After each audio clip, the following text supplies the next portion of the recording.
Berdasarkan putusan Pengadilan Negeri Melongowane nomor 58 tahun 2022 tentang perkara sengketa lahan antara Frolik Jacob Lacandu dan Lady Diana Lacandu.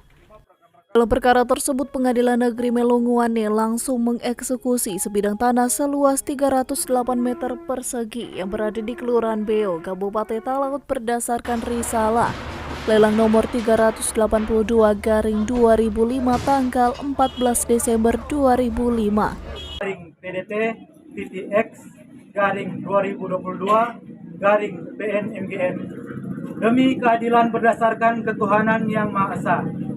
Wakil Ketua Pengadilan Negeri Melongowane telah membaca kutipan risalah lelang nomor 382 garing 2005 tanggal 14 Desember 2005 yang dibuat oleh Yolce Entaren, pejabat lelang kelas 1 pada Kantor Pelayanan Piutang dan Lelang Negara Manado, telah membaca berkas dalam perkara antara Lady Diana Lacandu sebagai pemohon eksekusi melawan Frolik Jacob Lacandu dan kawan-kawan sebagai termohon eksekusi. Usai membacakan putusan Pengadilan Negeri Melongowane yang dibacakan Steve Watung selaku Panitera Muda Perdata langsung mengeksekusi lahan tersebut.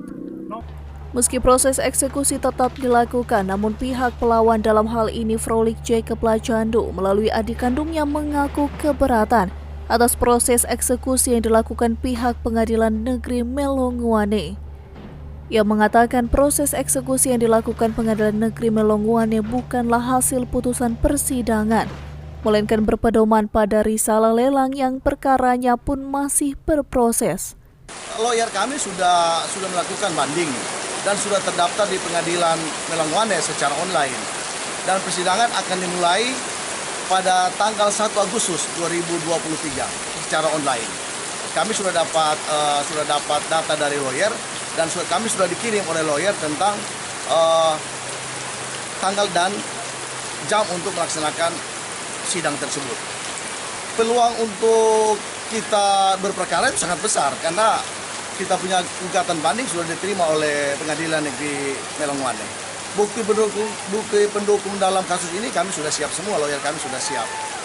Meski demikian, pihaknya hanya bisa pasrah sambil menunggu upaya banding. Saat ini, pihaknya masih mengumpulkan bukti-bukti pendukung untuk dibawa di dalam persidangan nanti, yang direncanakan akan digelar pada bulan Agustus mendatang. Sambil berharap Pengadilan Negeri Melongowane dapat memutuskan perkara ini dengan seadil-adilnya. Dari Talaut, Alfred Tumanung melaporkan untuk Kawanua TV.